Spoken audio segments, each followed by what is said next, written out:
तो गाइस आज हम फिर से शुरू करने वाले हैं 20th सेंचुरी बॉयज और ये इसका पार्ट 5 है।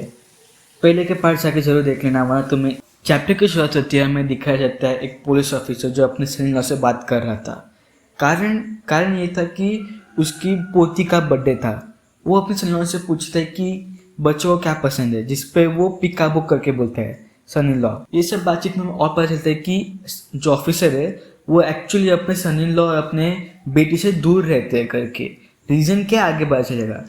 फिर हमें पुलिस स्टेशन का सीन दिखाया जाता है जहाँ पर वही ऑफिसर अपना एक टॉयस को पिकाबू लेके जा रहा होता है। उसी वक्त वो एक यामासान जो कि और एक ऑफिसर है उससे मिलता है और वो दोनों कैफ़े में जाके बातचीत करना शुरू करते हैं। बातचीत में जो हमें पता चलता है कि जो अपने ऑफिसर है वो एक्चुअल में एक वीक में रिटायरमेंट लेने वाला है और वो बोलते हैं यामासान को कि ये जो केस है इसको तुझे हैंडल करना है। कौन सा केस? वो जो पता है 24 साल का जो एक बच्चा था ओजाना म्यूजिक इंजीनियरिंग स्कूल का, हाँ, उसकी डेथ और उसके बाद वो प्रोफेसर की डेथ, वो सब का, जिस पर वो बोलते वो सब तो हो गया ना, वो सब केस क्लोज हो चुका है क्योंकि वो एक्चुअली में अफ्रीका गया था वो बच्चा, इसके कारण उसको ये वायरस आया करके सबकी मानना था। जिस पर वो अपने ऑफिसर वो बोलते नहीं केस इतना ईजी नहीं है, केस में बहुत सारे ट्विस्ट एंड टर्न्स है। क्या क्या है वो बताता है अभी। एक्चुअली में जो आदमी बना था मसाओ जिसने मारा था, वो और फ्रेंड दोनों एक कॉलेज में पहले पढ़ाई करते थे 17 साल पहले। जब वो उधर जाता है और इस बारे में जब वो अपने उसके जो लोगों से आसपास के लोगों से पूछता है उन लोग से, तो वो बताते कि ये दोनों एक ही कॉलेज में पढ़ाई करते थे करके।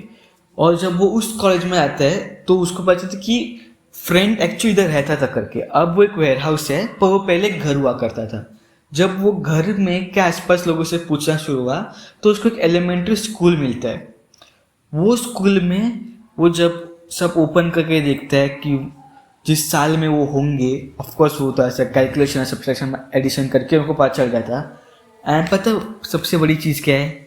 चीज़ ये है कि फ्रेंड और केंजी दोनों सेम क्लास में थे। दे वर क्लासमेट्स। ये एक चीज़ है, ये भी एक चीज़ है। पर इससे बड़ी चीज़ क्या बताया है कि जो शिकीशिमा है वो एक्चुअली उसकी जो बेटी है वो इसी फ्रेंड ग्रुप में थी और उसके जो स्टूडेंट्स थे वो भी सेम टाइप ऑफ यूनिफॉर्म्स जो कि मसाओ था वो सबको बेचा था। तो वो जो सिंबल है और फ्रेंड है वो बहुत डेंजरस है। जब वो ये सब यामासान को बोलता है तो यामासान वाज लाइक ठीक है मैं सोचूंगा इसके बारे में। पर फिर वो बोलता है कि तुम केंजी के पास नहीं गए क्या? तो जिस पर ऑफिसर बोलता है मैं केंजी के पास गया था। पर प्रॉब्लम क्या बताया है कि केंजी उस वक्त वही सीन चलता जो मैनेजर का सीन था ना। मैनेजर केंजी को बहुत ज़्यादा डांट रहे थे कि भाई तू कुछ ठीक से नहीं करा, ऐसा वैसा करके, जिस पे अपना केंजी भी हाँ पे हाँ मिला रहा था, जिसके कारण वो बता नहीं पाया था, वो उससे कुछ नहीं पूछ पाए थे कि कौन है करके। एंड वो फिर जाते उसी एलिमेंट्री स्कूल के टीचर से मिलने के लिए, जिस वक्त उसे पता चलता है कि एक सीन हुआ था केंजी के क्लास में, मतलब केंजी जब क्लास में था, कि सारे स्पून्स बेंड होते थे। तुम्हें थोड़ा सा अंदाजा लग रहा होगा क्या है करके। और जिस पर जब वो बोलती है ऑफिसर पूछता है कि कौन कर रहा है, यह बताया जाता है कि कौन कर रहा है करके। और जब वो यामासान को बताया जाता है कि कौन कर रहा है, उसी वक्त उसकी बेटी का कॉल आता है। बेटी कॉल करके बातचीत करना शुरू करते हैं पर उतना सा कुछ बात नहीं होता। थोड़ी देर के बाद वो बात है कि क्यों यामासान मतलब ऑफिसर और उसकी बेटी क्यों बातचीत नहीं करते। एंड रीज़न बड़ा सिंपल है। ऑफ कोर्स वो एक पुलिस ऑफिसर है तो 4 घंटे पहले उसके एक स्पोर्ट्स जो होता है वहाँ पे 4 घंटा लेट, उसके अपनी बेटी के साथ में 3 घंटा लेट, और जब उसकी बीवी की मौत हुई थी उस वक्त 5 घंटे लेट। उस दिन से उसकी बेटी ने उससे बात करना छोड़ दिया था। एंड वैलिड रीज़न नहीं बोल सकता मैं तो। फिर वापस से उसको कॉल आया उसकी बेटी का, जहाँ पे उसने बताया कि मेरा जो बेटा है मतलब मेरी पोता है वो से मिलना चाहता है और जल्दी से जल्दी आ जाओ, इस बार मैं सिर्फ तुम्हें 1 घंटे का लेट होने का मौका दे रही हूँ करके। जिस पे यामासान फिर भी अपना जो ऑफिसर वो उसको सारी फॉर्म्स देने वाला था पर यामासान बीच में उसको रोक देता है और बोलता है कि तू जा करके।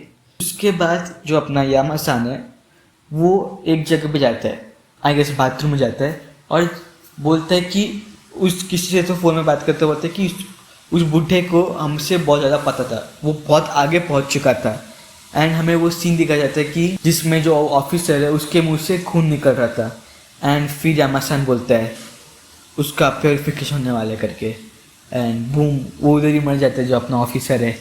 एंड ना वो ठीक से अपने, जब उसके पास एक्चुअली में मौका था ना, वो उसको गवा देता है। एंड इनके साथ ये चैप्टर ख़त्म होता है, ये टाइम ख़त्म होता है गाइस। ऑफकोर्स छोटे छोटे वीडियोस बनेंगे पर बहुत बनेंगे, तब तक के लिए सब्सक्राइब कर देना।